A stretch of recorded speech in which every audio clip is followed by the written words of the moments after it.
Welcome to the Finding the Magic podcast, where books come alive. I'm Tricia Copeland, a fiction author and host of this show.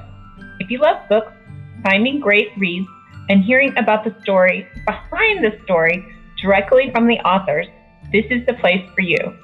Whether you like fantasy, science fiction, dystopian, or romance titles, I think you'll find something to love in my playlist. Listen in to discover something magical about a book or two today.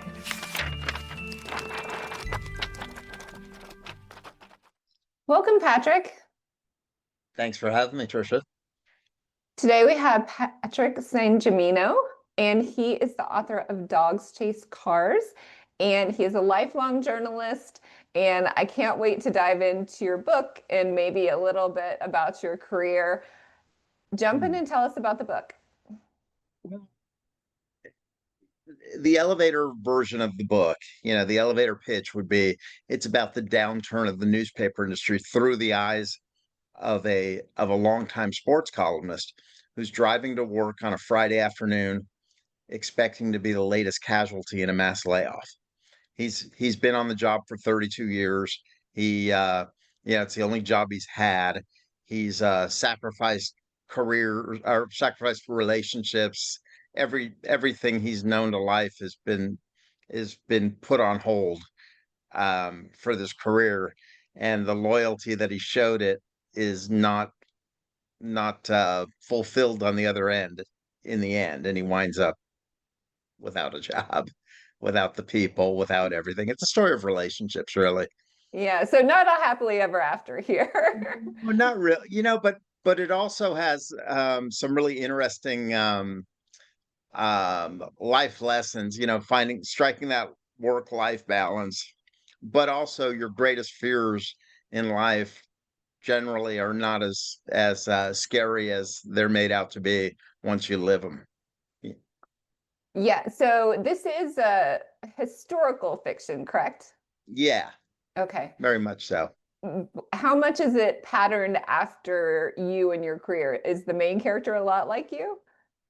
I'd say if I had to put a number on, he's probably 50 to 60%. Okay. He's kind of am I allowed to swear on this show? Or Yeah. Nice, okay. Moderate I, swearing. I think he's more of an asshole than I ever was. Okay. Yeah. So yeah, that's about as harsh as I'll get. But there's a couple of F words in the book. That's okay. He is he's an interesting character. He's a very flawed man. But he's a very good writer, and he's very passionate about what he does. Yeah, I think anybody that basically commits their life to a career and that's the sole focus of their life gets a little salty around the edges, right? Like they're so focused on that one thing being the most important thing that they can seem maybe abrasive or, cavalier to people that maybe have more balance of family. And, I know when I worked in corporate, it was like there was definitely those people that were like, okay, our job is our life. And versus those people that were like, okay, well, I have this job, but I have a life too. Exactly. It's sad in a lot of ways because he had so many people who helped him out in life, and he had so many really strong relationships. And I don't want to say he took all of them for granted, but he rode them as far as he could, and then he discarded them in a lot of ways. And then a lot of them just died. So the natural Sounds a attrition, I little bit guess. Shakespearean to me, like the Shakespearean tragedy where you're can be your own worst enemy. Yeah, I think that's human nature, isn't it? Right, I yeah. mean, we self-sabotage all the time. And his, like I said, he was very good at what he did professionally, but it didn't jibe with a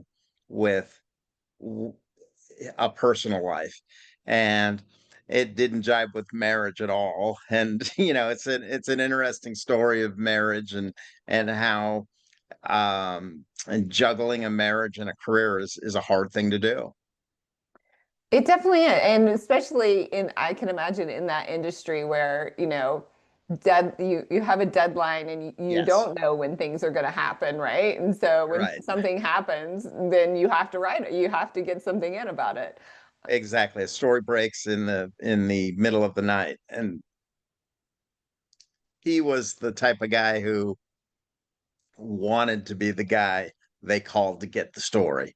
He had all the connections and he didn't want somebody else doing it, which was one of his flaws too. It was one of his strengths and one of his flaws. So he's an interesting character. He's like I said, he's a he's not a perfect man in any way, shape, or form. But I think he's likable in a lot of ways. I think you root for him and you root for him to make the right decisions, and often he just doesn't in this thing. So Yeah. prepare to be a little bit disappointed. Well, you you know, I don't know. It depends. I mean, you look at everything he did. If you were looking professionally, you would go, "Wow, what a career he had." But then you look at him at the end, mass layoff comes, and here he is without a job, without any of the family members either. So, is he a winner? Well, I guess it's like, how is he a winner if he thinks, well, people remembered him really well, even though he doesn't have the job anymore? What is the reputation he was left with, maybe? Yeah. Yeah, what are you left with? I mean, what is the end goal in life? So talk to me about how you decided to write the book in this way. I mean, you said it was I mean, you start off saying it's about the decline in the newspaper industry, but I'm really hearing it's more about life and what's really important in life, and thinking about It's so that funny. in stages of careers and when you're headed into retirement and things like that. It's funny you mention it like that because it does start off as the idea for the book came as I watched my industry start to contract a little bit. Saw newspapers just closing up shop, and then I saw really good journalists that I worked beside and had known for years suddenly losing their jobs, get swept up in these mass layoffs. And I was like, wow, it, where's the loyalty? Where's the love here?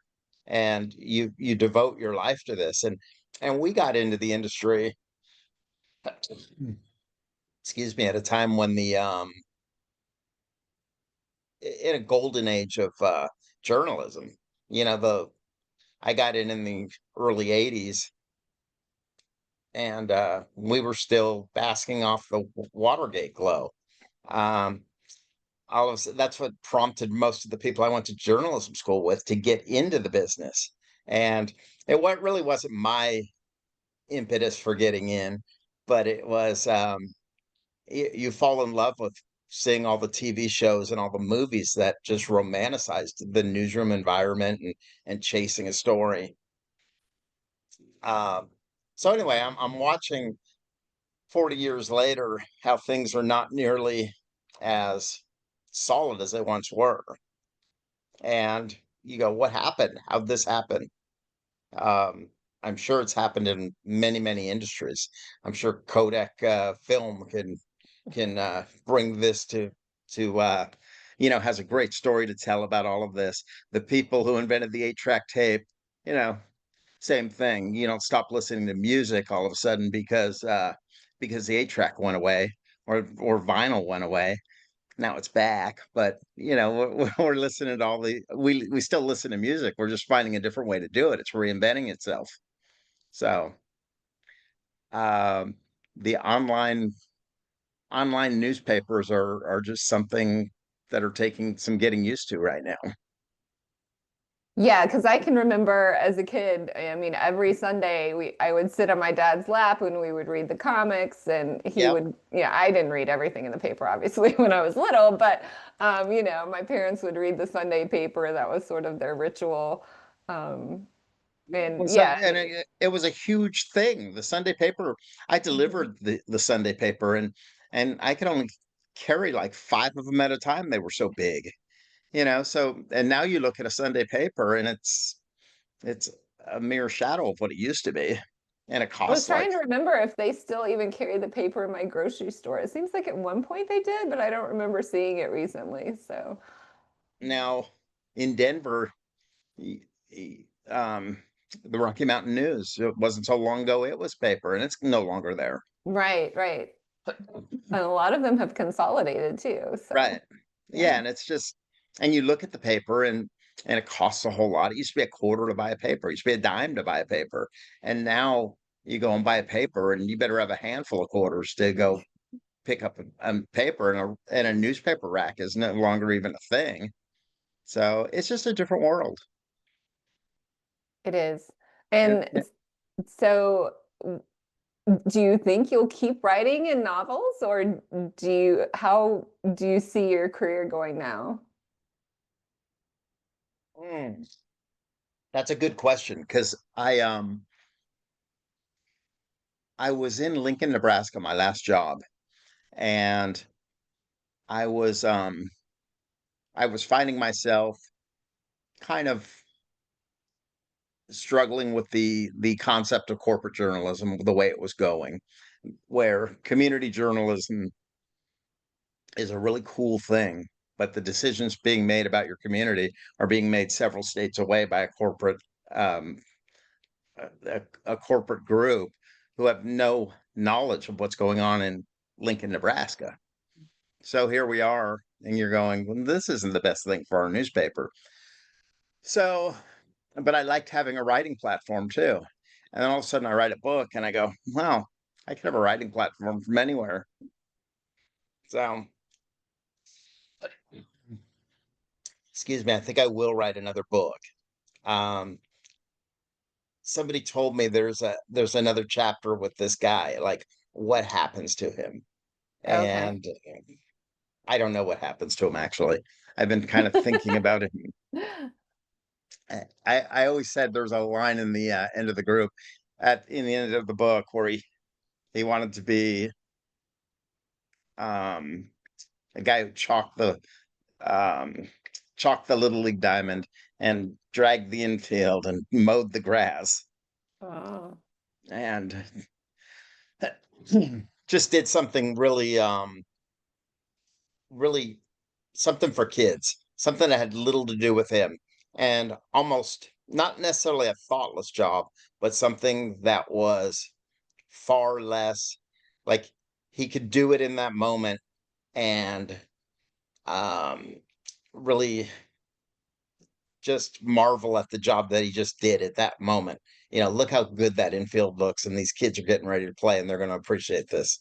And it's just a different mindset, doing something for someone else at that point. okay. Um, so I don't know if that's where his life ends up or whatever. I don't know, but Right, because you said, I think we were talking beforehand, you said the book takes place it's just the whole book is one day, right?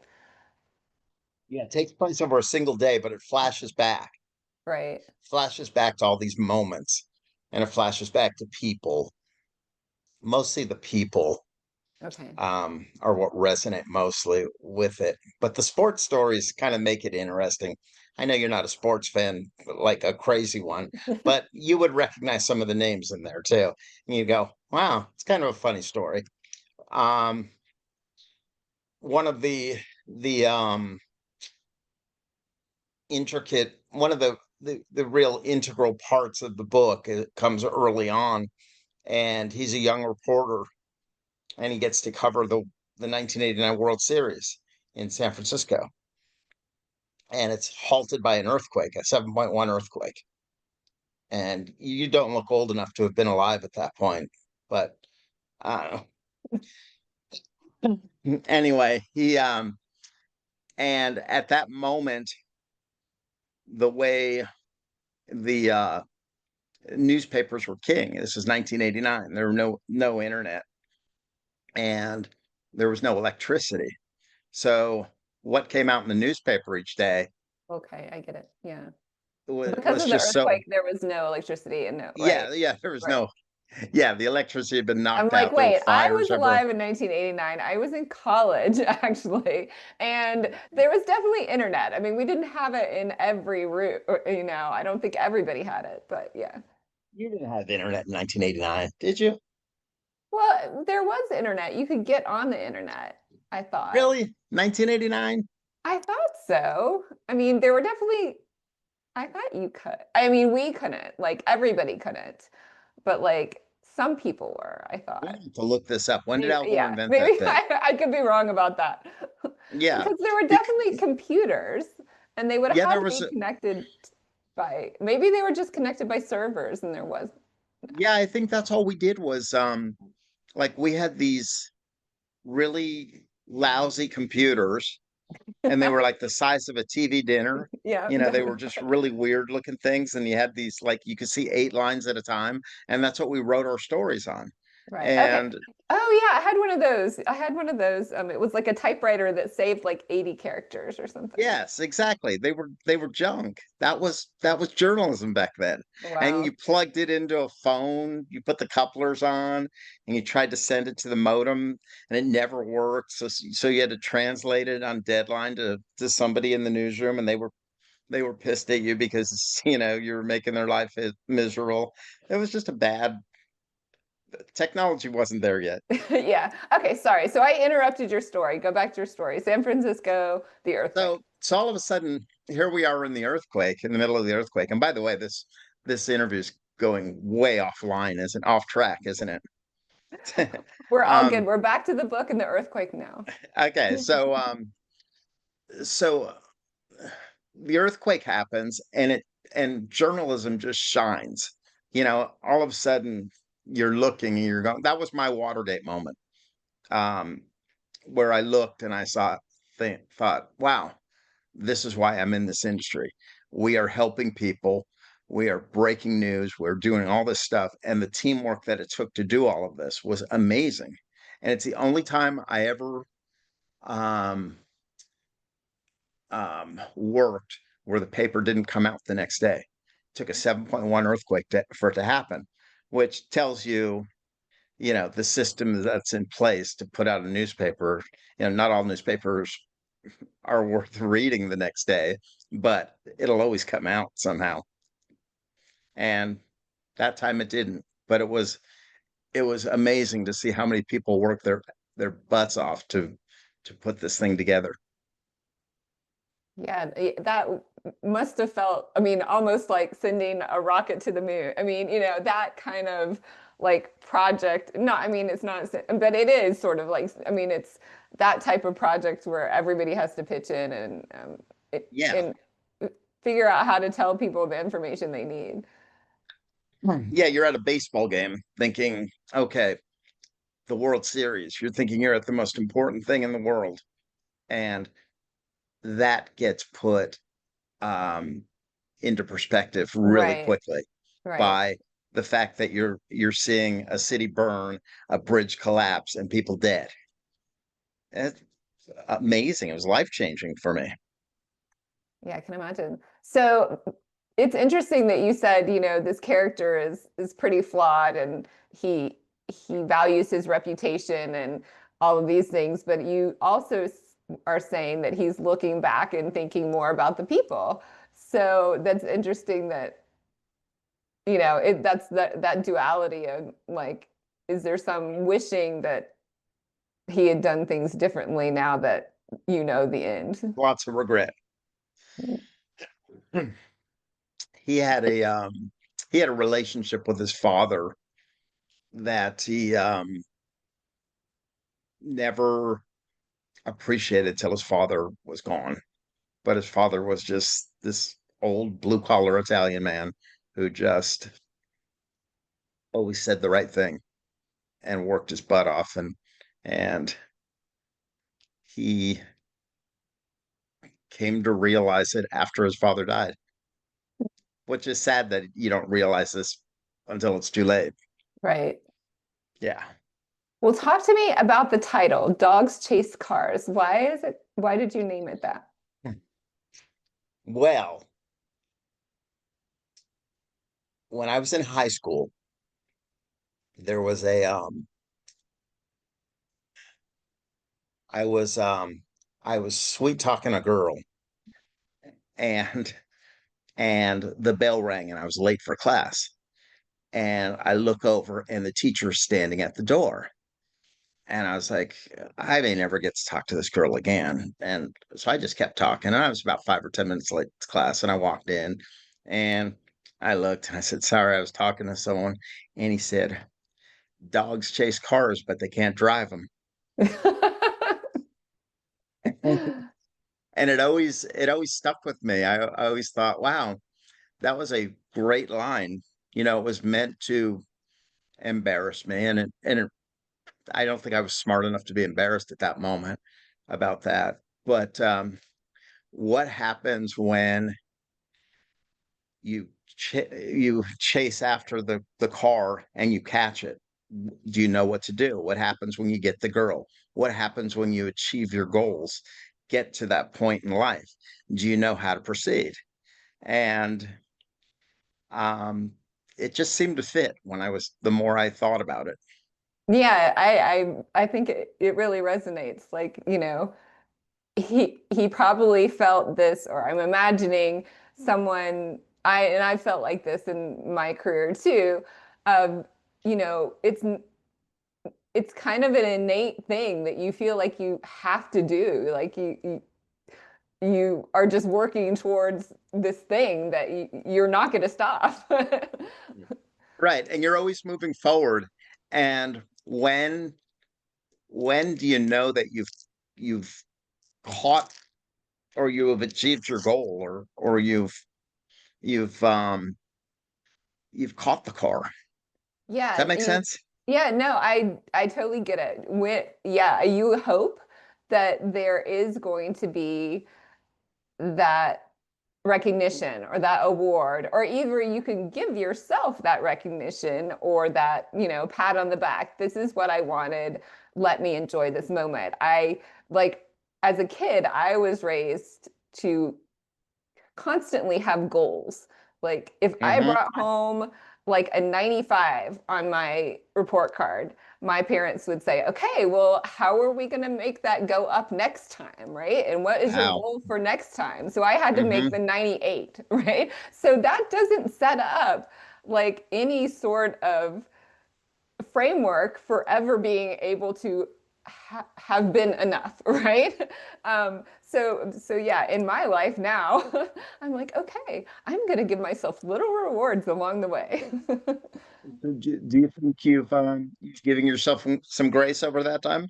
Oh, definitely. Yeah, my life. Yeah, I definitely have a different mindset, but I definitely see also where, him and his father, like he probably got that work ethic from his father without really even realizing that, right? If his father Right. valued, I'm going to work even if I'm sick. I'm going to work and providing for my family, even, and maybe his father worked long hours and didn't spend a lot of time at home. So he probably got a lot of that from his father with maybe without knowing. And I'm analyzing him like he's a real person. So, You did a good job. Like I said, kind of a flawed guy, but he's lovable and deplorable at the same time. I mean, there's some things he does where you go, "What are you doing?" But there's some things you go and go, "Wow, all right. I like his work ethic. I like the way he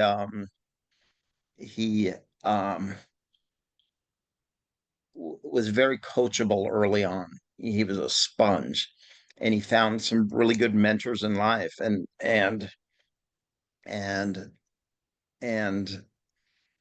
that's another part of it is I think God puts people in your path over the course of your life to um to deliver a message or to walk with you on this path for a while for whatever reason. And that is a recurring theme throughout the book. It's how we get to where we get in life.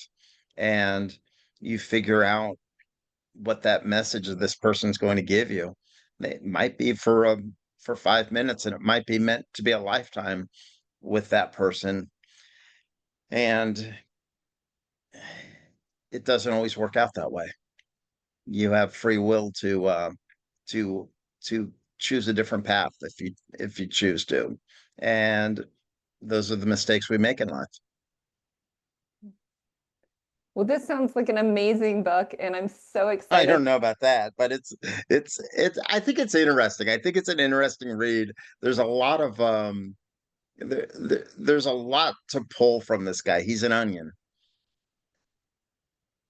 Well, if So he's an onion, he has many more layers than I think you can write that next novel, right? we'll see. We'll see. Then again, you start thinking, have you ever done a sequel book? All my series are, yeah, almost all my books are sequels, so I can't let characters go. And I feel like it's almost a like, am I worthy to write a second book with this guy? Is he worthy of a second book? I'm trying to figure it out. And Yeah. at what point do you make that decision as a writer? I guess if it just if you get that next idea, right? If you get that, oh yeah, this Mhm. is what he should do, or this is where he would go. I mean, you have to really get in the character's head and say and figure out if you have, I mean, it sounds like this is very message-based, value-based book. What other messages and values do you want to bring into, and would his story tell those? Or yeah, so you could go either way. You could start with, oh, this is what I want to talk about in this book, and so where does his life need to take him to show those things, right? Or his life is going this way, and these are the messages that we give. Interesting. Anyway, my 2 cents. It's one of those things I'm considering right now, Fun. and I've got a couple of other projects that I'm contemplating, and I know there's another book in there, but yeah, I'm still kind of hung up on this guy for a while. It feels like. Well, great. Well, tell everyone in our audience where we can find you and your book. Well, it's on Amazon. It's it's on Barnes and Noble. It's on a lot of platforms. Google. Um, Trying to think right now. There's like 6 platforms. Those are the 3 big ones. I think you could find it there. Dogs chase cars. Um, Great. And do you have a website that's just your website? I do. Patrick Sangimino. Um, .com. Great. And we will have the links in the description so everybody can find you there. Thank you so much for being here, Patrick. And we hope you will come back when you write your next book. I hope I didn't hijack your interview here. This is the point of you being in the interview. So it's No, about you asked great. you. No, you asked great questions. I enjoyed the conversation. Well, me too. And have a great day. I appreciate your time. Bye. Bye. I hope you enjoyed this episode of the Finding the Magic podcast. I'm your host, author and podcaster Tricia Copeland, and I love getting behind the scenes.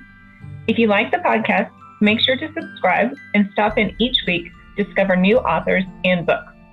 Thanks for listening, and until next time, keep finding the magic.